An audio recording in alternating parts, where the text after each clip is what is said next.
राम दरबार की छवि है जी, दोनों है, क्योंकि कोई अंतर हम लोग नहीं समझते हैं। हनुमान जी भी हैं, गणेश जी भी हैं, और हमारे देखिए राम कृष्ण का दोनों का जो है, हमारे भजन भी लोग आते हैं कि जग में सुंदर है दो नाम, चाहे कृष्ण कहो या राम, कोई अंतर। श्री कृष्ण जन्मोत्सव 2 दिनों पहले श्री कृष्ण जन्मोत्सव का आयोजन पूरे देश और पूरे विश्व में किया गया था। इसी दौरान कुछ मठ मंदिरों में 1 दिवसीय कार्यक्रम रहा और कुछ दिनों का कार्यक्रम भी कुछ मंदिरों में रहा है। अनेकों मंदिर वैसे हैं जहां नवाह कार्यक्रम चल रहा है और 9 दिनों तक के भागवत कथा, अष्टजाम के अलावे अनेकों प्रकार के सांस्कृतिक के और धार्मिक कार्यक्रम किए जा रहे हैं जो पूरे 9 दिनों तक चलेंगे। इसी कड़ी में हम हैं राधागंज एक राधा कृष्ण का मंदिर है और उस मंदिर में भी भागवत कथा कार्यक्रम चल रहा है। यह अति प्राचीन मंदिर है। ऐसा कहा जाता है कि ब्रिटिश के ज़माने में इस मंदिर का निर्माण करवाया गया था। ये मेरे साथ हैं सनातन के धर्म ध्वज वाहक और परम पूज्य संत अनंत श्री विभूषित पदम दास जी महाराज। नमस्कार है आपको महाराज जी। राधे राधे। आज क्या कार्यक्रम चल रहा है आपके यहाँ श्री कृष्ण जन्मोत्सव के अवसर पर?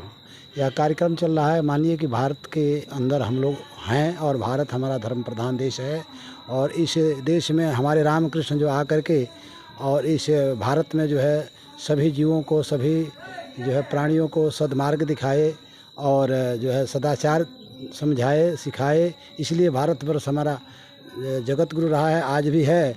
और उसी कड़ी में हमारे भगवान कृष्ण जो जगत गुरु कहलाते हैं, भगवान श्री कृष्ण के ये अवतार दिवस है, जन्म दिवस है, जन्म उत्सव मनाया जा रहा है। जन्म उत्सव मनाने के कड़ी में ही मानिए भागवत हुआ, रामायण हुआ, कोई भक्ति चरित्र हुआ। कुछ लोग आज राम और कृष्ण में भेद कर रहे हैं।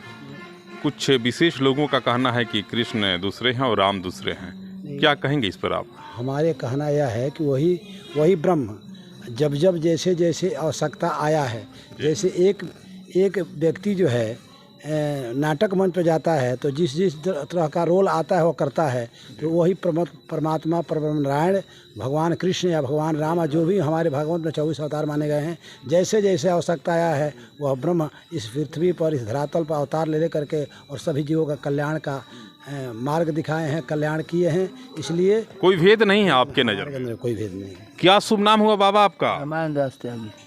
रामायण दास त्यागी जी। इस मंदिर में आप क्या हैं? पुजारी ग्रुप में है। पुजारी जी। क्या हो रहा है आपके यहाँ? हमारे यहाँ कीर्तन हो रहा है कृष्ण जन्म उत्सव में। प्रवचनकर्ता आए हुए हैं और यहाँ पर जो है अपना वचन प्रवचन कर रहे हैं, लोग आ रहे हैं। क्या शुभ नाम हुआ आपका? विश्वनाथ भगत। अच्छा, आयोजन चल रहा है बढ़िया जी। कहाँ के रहने वाले हैं आप? भोरे के। कितना दिनों तक चलेगा यह कार्यक्रम? ये चलेगा जन्माष्टमी छठियार तक, छठियार के बाद भी राधा के जन्म तक चलेगा। भंडारा होगा उसमें? हाँ, भंडारा होगा। आए हम भी आएंगे, जरूर मिलेगा। क्या चेतेगा?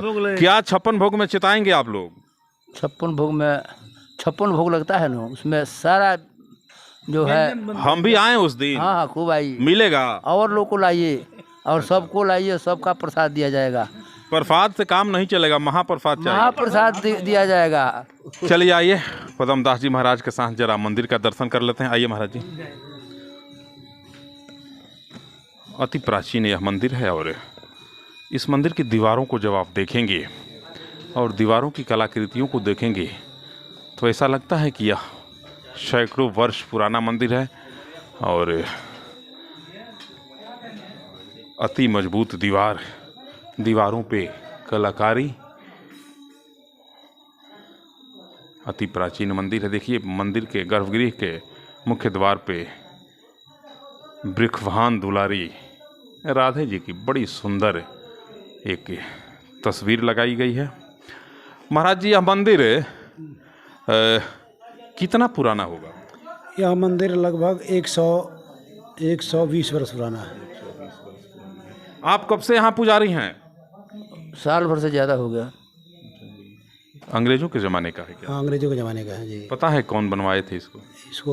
एक सिद्ध बाबा थे, जिनको हम लोग सिद्ध बाबा कहते हैं। उनका नाम था संत कुमार दास। वही निर्माण कराए मंदिर। आइए जरा मंदिर में चलते हैं।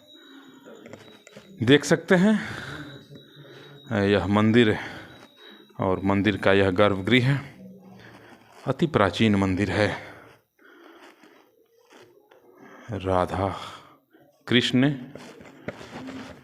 राम दरबार और भोग लगा है। बड़ा सुखद संजोग है। देखिए, साग प्रसाद और दाल, साग प्रसाद दाल भगवान को आज भोग लगा है। आज कहने का मतलब है कि सुबह में जो है और सी भोग लगाता है, हर समय व्यंजन बदल बदल कर लगता है भोग। और आज जो है विशेष आपके यहाँ तो कोई भेद मैं नहीं देख रहा हूँ। उधर लीला पुरुषोत्तम भगवान कृष्ण राधे मैया के साथ हैं और यहाँ राम दरबार की भी छवि है। हाँ, राम दरबार की छवि है जी, दोनों है।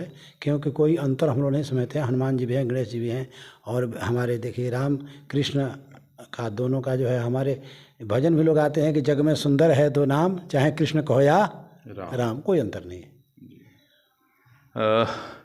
दीवारों की मरम्मती और ये जो टूटे फूटे खिड़की है, इसके लिए क्या कुछ हो रहा है? इसके लिए हम लोग जो है योजना बना रहे हैं। आप कितने दिनों से हैं यहाँ? आप तो यहाँ तो आते जाते बहुत पहले से हैं, लेकिन विशेष करके 2 साल से हैं, 2 साल से लगभग इसका मैंने देख रेख कर रहे हैं। इसके पूर्व ग्रामीण जनता सब करते थे और महात्मा लोग रहते थे, हम आते जाते थे। हाँ, गौहत्या आपका बहुत बड़ा मुद्दा रहा है शुरू से। गौहत्या के खिलाफ आप जबरदस्त आंदोलन करते रहे हैं। गौहत्या के लिए अभी फिलहाल क्या कार्यक्रम चल रहा है आपका? हमारा कार्यक्रम है गौहत्या के लिए कार्यक्रम कि हम सरकार से बार बार आग्रह करें कि सरकार जो है इसका एक समिति बनावे, भारत सरकार, बिहार सरकार, और देश में गौहत्या न हो। क्योंकि अब हमारा तो उम्र थोड़ा थोड़ा ढलता जा रहा है, मन कह रहा है कि ऐसा कार्य न होना चाहिए, लेकिन अब थोड़ा सा मतलब दौड़ धूप करने में थोड़ा हम असमर्थ हो चुके हैं। क्योंकि हमारा उम्र लगभग 60 होने वाला है, इसलिए जो है हम थोड़ा दौड़ धूप कम करते हैं, लेकिन दिमाग से सोचते रहते हैं कि गौ हत्या हमारे देश में न हो। क्योंकि गौ हमारे इस पृथ्वी का, इस धरातल का जो बहुत बड़ी धन है। हमारे संत महात्मा में कहते हैं गौधन गजधन बाजधन और रतन धन खान। गौ के इस देश में रहने से हमारे कृषि से लेकर के और स्वास्थ्य से लेकर के सबका वृद्धि होगा, सभी जो है स्वस्थ रहेंगे, सभी जो है। केंद्र में मोदी जी की सरकार है और क्या उम्मीद रखते हैं गौहत्या पर आप मोदी जी से? जी, मोदी से हम उम्मीद रखते हैं कि इस गौ हत्या को बंद कराएं, यही हमारा उम्मीद है। किस नज़र में देखते हैं मोदी जी को आप? मोदी जी को हम नज़र में कोई हम विशेष करके उनको बुरा नहीं देखते हैं, देश के लिए बहुत कुछ करते हैं जी, अच्छे हैं, कोई दिक्कत नहीं है। लेकिन अभी जो है जितना हमको सोच है कि वो करें, उतना अभी कर नहीं पा रहे हैं। क्या क्या आपकी इच्छा है मोदी जी से? हमारे मोदी से इच्छा है, मान लीजिए कुछ आ रहा है, परंतु अभी बिहार में जो है गौ हत्या बंद है, चाहे पूर्वी पश्चिमी बंगाल है, चाहे मानिए असम है, चाहे मानिए कि आपको पूर्वी पाकिस्तान है, इन सब देशों में। अब तक गौहत्या के लिए आप क्या क्या आंदोलन कर चुके हैं? जी, हर जगह हम अनशन किए हैं, सरकार से मांग किए हैं। अनशन कितने बार किए? हम तो करीब लगभग 10 बार अनशन किए हैं। कहाँ कहाँ? अरे मान लीजिए कि हम अपने जन्मभूमि पर किए हैं, यहाँ बगही बाजार में किए हैं, कटिया थाना में किए हैं, कई जगह किए हैं। तो जो है कुछ सुनवाई हुई हल्का फुल्का, लेकिन जो चाह अंदर से है उस तरह का सुनवाई नहीं हो पाई जिस तरह होना चाहिए। पद्मदास जी महाराज हैं, सनातन की मजबूती के लिए और गौ हत्या को बंद करने के लिए वर्षों से संघर्षरत हैं और अभी तक इन्हें सफलता नहीं मिली है। केंद्र के मोदी सरकार से इनको विशेष उम्मीद है। अनेकों बार अनशन, आमरण अनशन, अनिश्चितकालीन धरना, अनेकों आंदोलन कर चुके हैं गौ हत्या को रोकने के लिए, अभी तक सफलता प्राप्त नहीं हुई है। सहयोगी अमित कुमार सिंह के साथ मैं शंभू प्रसाद।